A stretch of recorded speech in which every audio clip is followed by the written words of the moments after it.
Hey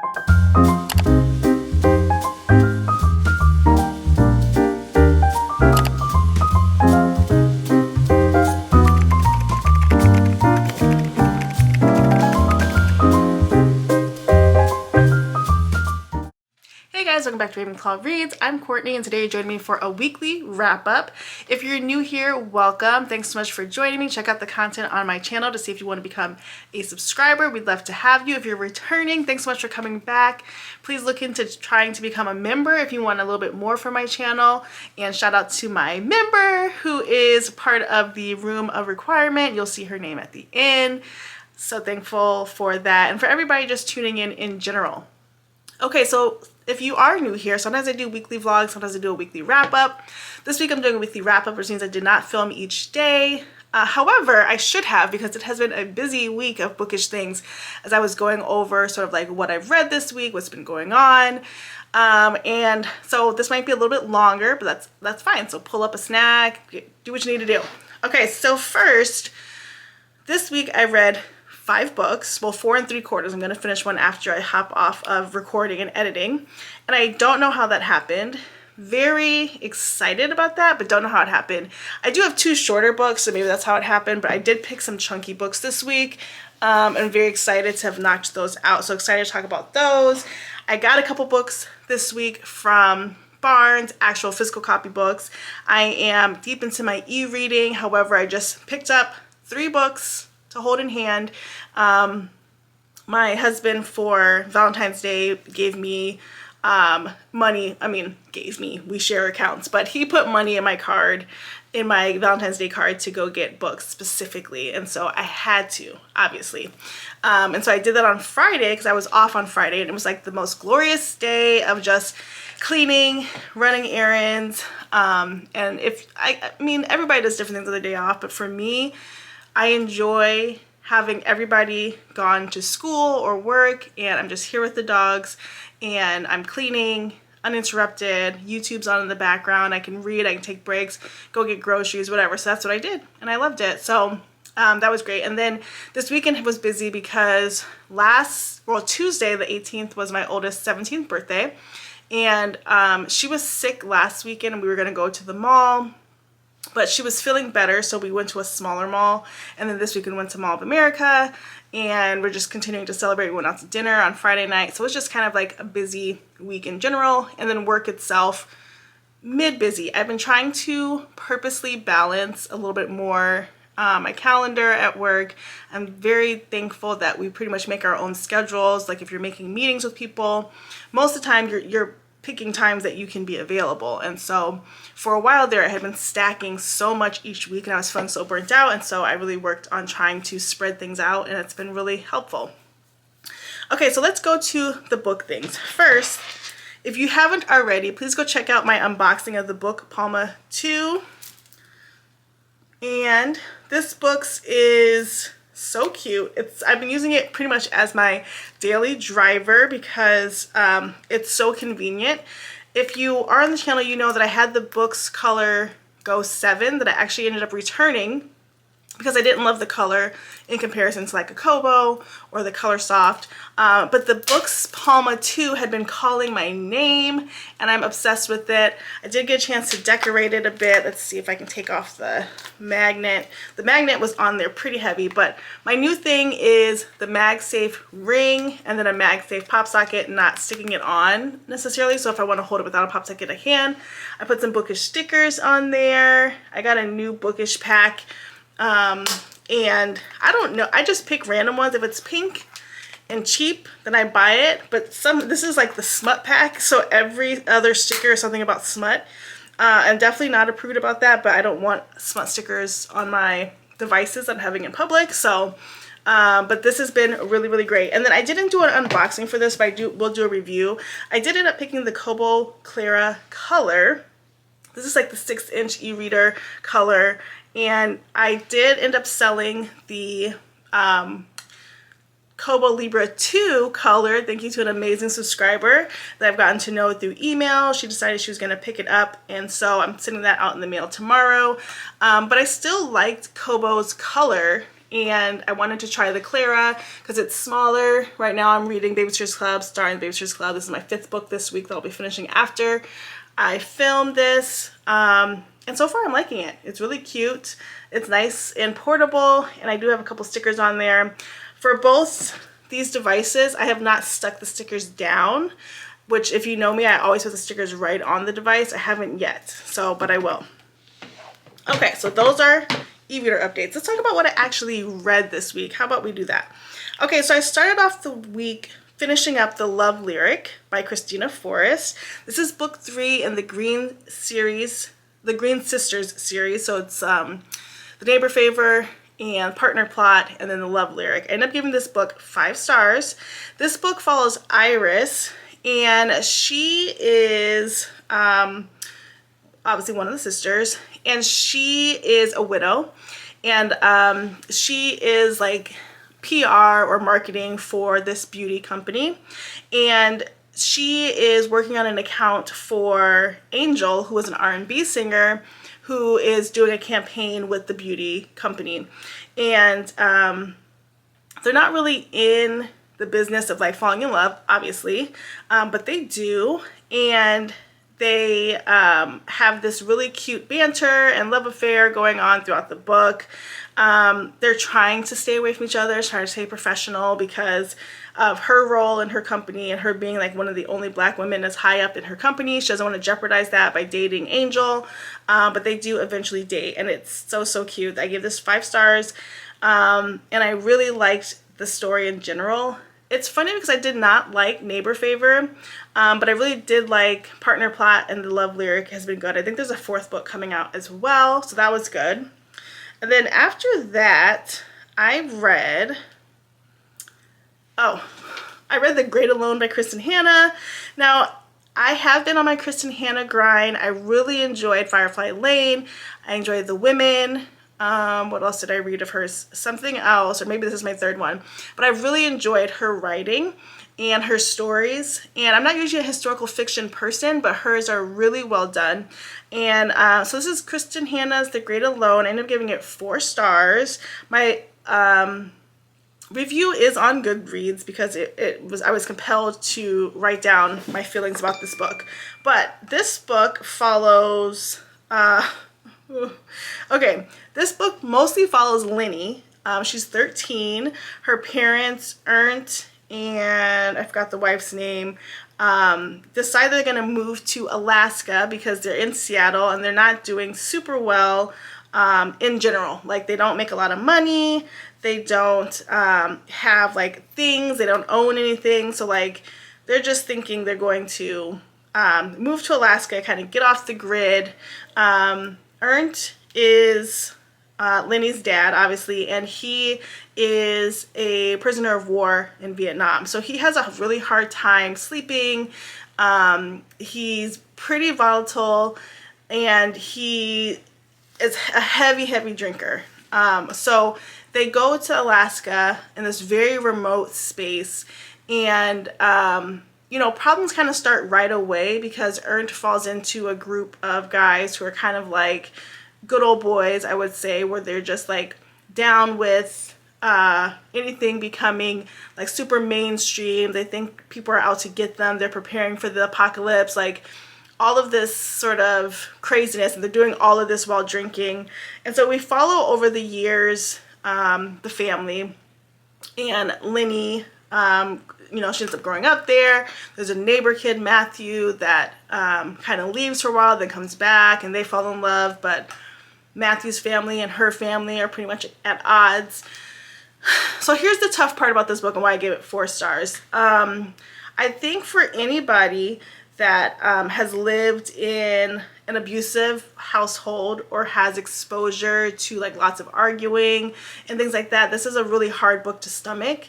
For me, it was very tough to read how the dad not only was so wrapped into his alcoholism, but also how physical he was with his wife, and how much the wife kept coming back to him. And so that's not really a spoiler, but that does happen throughout the story. I don't remember if there was trigger warnings. I read this on my Kindle, but if there aren't, that's my trigger warning for you. It is pretty graphic in the domestic violence area.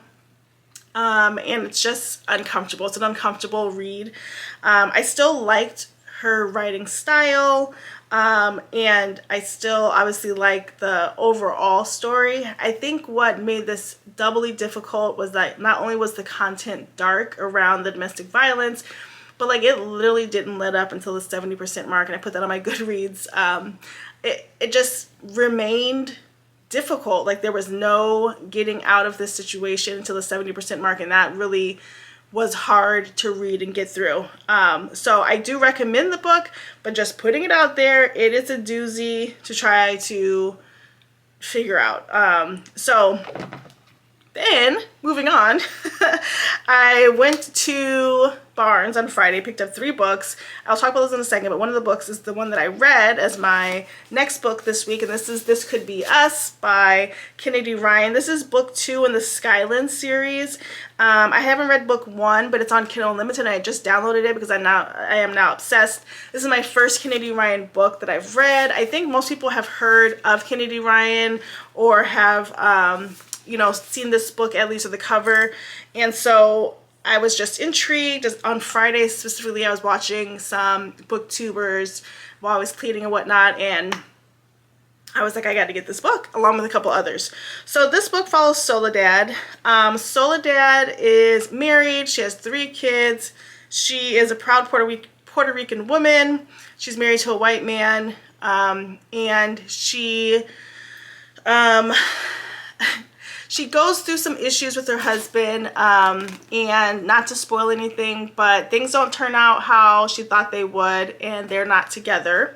And he does her pretty dirty. It kind of feels like Waiting to Exhale a little bit, but he does her pretty dirty, and she's left to sort of fend for herself and for her daughters. And she's been a stay-at-home mom for a very long time. One of the co-workers that her ex-husband despised is actually the love interest in this book, and his name is Judah. And Judah is an upstanding guy. He realizes the situation Soledad's in. He helps her out when her husband is away. And she's not really looking for a relationship at first. She's just wanting to focus on herself. She's trying to build a couple businesses now that she's sort of winging it on her own. She did like a cooking business, and she's a little bit of an influencer, and she's trying to grow that platform as well. So she's pretty booked and busy, not to mention she's trying to deal with what happened in her relationship and the loss, he's not dead, but the loss of the girl's father, and just trying to like figure all of that out. And so Judah's in her life at a unexpected time, but ends up being the right time because they end up being obviously the love interest. And so Judah is a single dad. He co-parents really well with his ex-wife. He has 2 twin sons. They both have autism on different levels of the spectrum. I thought that was a really interesting story plot. And this book goes over a couple of years. And so I like the way they chunked it out, where it's like, you're not muddling through some of the minutia of the day-to-day. You're kind of getting, 1 year later. So we know like this big thing happened, and there was probably some fallout from that. But then like 1 year later, what happened, which I really, really liked. I ended up reading this in like a day because I got it Friday afternoon. I finished it last night on Saturday, and it was so good. It's 380 some pages, but it flies by, and people have said that, but it really, really does. It was really good. Judah was a very good book boyfriend, and as you guys know, I'm not opposed to steamy books, but like this had me giggling and kicking my feet a little bit as I was reading the scenes. They were very tastefully done, but very specific. And so I think that was really well done. And it was kind of sprinkled. It was part of the story. It wasn't just like arbitrary, or where like, there's romance, and then like once the smut line hits, like that's all you get for the rest of the book. It was tastefully sprinkled in. It was grown and sexy. It was Chef's Kiss. So I'm going to the first book because it follows friends. And so I think the first book follows Yasmin. And so I'm going to read that one. But this one's so good. So 5 stars for that. Yeah. And I barely cracked the spine because it was so pretty, but it was so good. Okay. Then my youngest daughter was reading a book for her school book club called Rules by Cynthia Lord. And I think I've talked about it before, but both of my girls are very big or strong readers. However, they have very specific tastes about reading. And so to find something that they like straight through is not always the easiest challenge. But she ended up reading this ahead of schedule for her class, and she was talking about it, and she said I should read it, and so I read it because if she's going to give me a recommendation, I'm going to take it. This book follows Catherine and David. Catherine is 12, and she's big sister to David. David is, do they say how old he is? He's younger than her, but he does have autism, and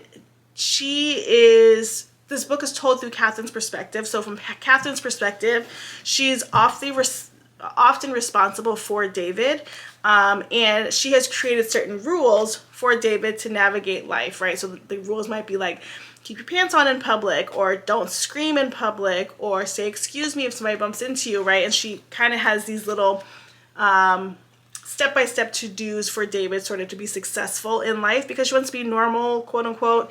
And this is the summer before school starts, and so she's trying to I guess age up or be a little bit more normal, mainstreamish.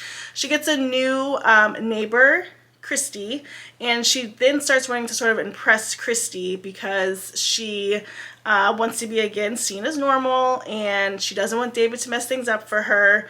And so she kind of goes out of her way to befriend Christy and become something maybe she isn't. There's also a boy, Ryan, in the story, who is David's sort of nemesis and bully.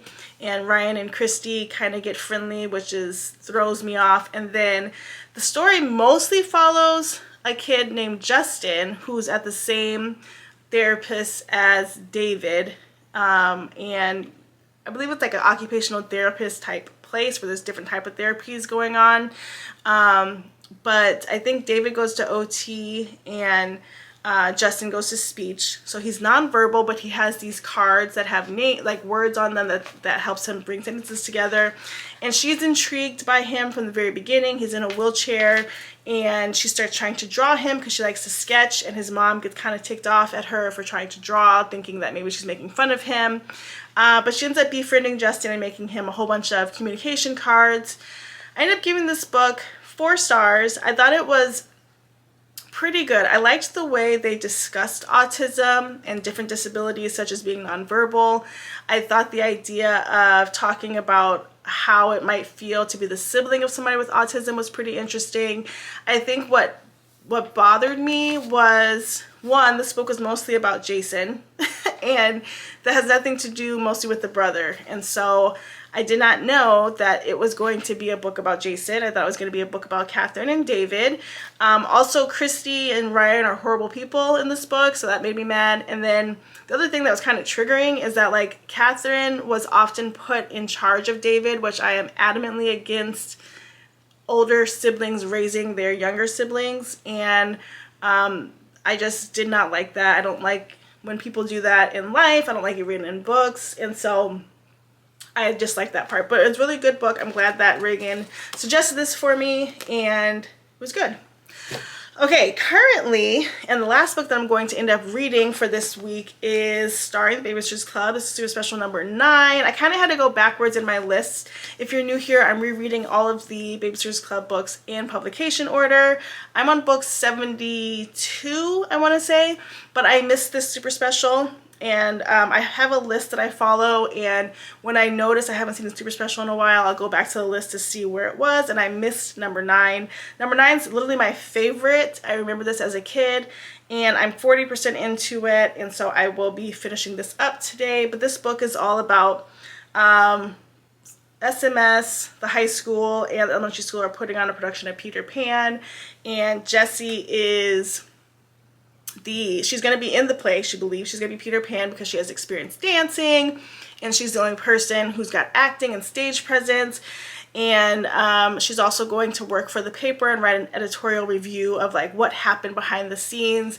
But her world is shook when she doesn't get to be Peter Pan. And so we're just kind of reading all of that. So it's a super special. So we get perspectives from every girl, and even Koki got a chapter, which Koki Mason is like the rival. We don't like her. And so that was really interesting. So I'm reading that, and that's just my funsy wrap up of the week book.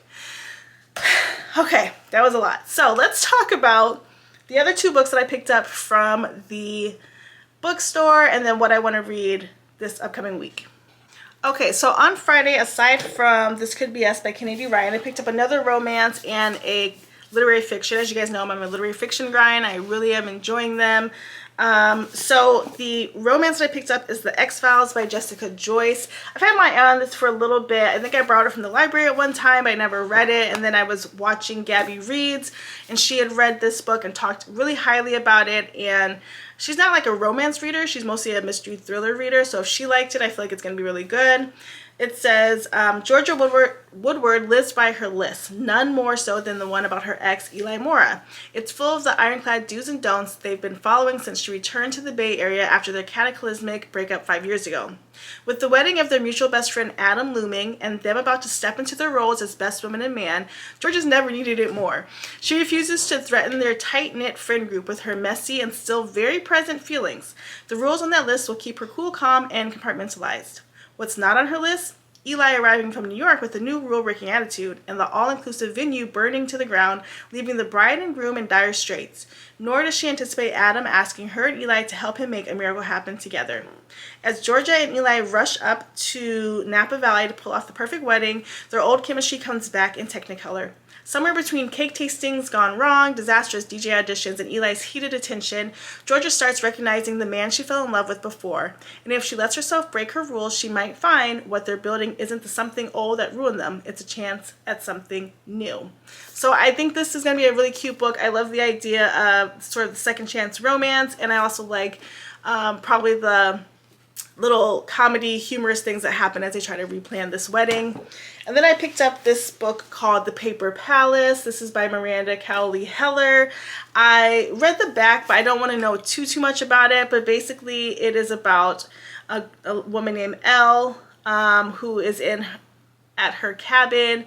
It looks like she's a family person, and she's at a like a summer hangout with all of her couple friends, and she ends up sort of having an affair with her longest friend while her husband is in the other room. So that sounded pretty messy and interesting, so I was excited to read that. So I picked that one up, but I'm not reading any of those this week because I have so much to get through. So I think this week I really wanted to finish Onyx Storm. I'm at 52%, and I'm on the fence because I don't want it to slump me, and I want to finish at least 2 more books this week, so I might just move that into March. It is what it is. Not ideal, but I might do that. I think what I'm going to end up reading this week is I really want to read the first book in this series, the Kennedy Ryan series, which I just downloaded from Kindle Unlimited. And then I want to read a Harlequin book called After Party Consequences. I talked about this in my other video where me and my kids were kind of laughing about the concept, and it's kind of funny and it's short. And I think those might be the 2 books that I read this week. They're both romances, which is not really what I have been doing lately, these back-to-back romances. But I am interested in both of them, and so I want to try to do that. At least the Kennedy Ryan book will be on my list. And then I'm going to start formulating my March TBR. I'm trying to figure out if I want a theme or what I'm kind of going to do. I was thinking maybe like a mystery thriller sort of idea for March, and maybe I might pick 2 or 3 mystery thriller books, but I'm not sure. We'll see. I have a lot of books that I need to get to. Not that I need, I want to get to, and so I just want to balance that, but I need to formulate that, so look out for that video coming soon. But yeah, I think that's everything. I think I'm talked out now. I think it was a great reading week. I think I'm ready for a fresh month to get started, and excited to read the other Kennedy Ryan book before I let go. Yeah, I think it's going to be a great week. So I hope you've enjoyed this weekly wrap up. Tell me what you think about the books that I read or what I picked up. Have you read any? What was your reading week like? Love to hear from you down below. Take a look at the memberships to see if you're interested in becoming a member to my channel to get a couple extra perks. And until next time, don't forget to like, comment, and subscribe. Bye, guys.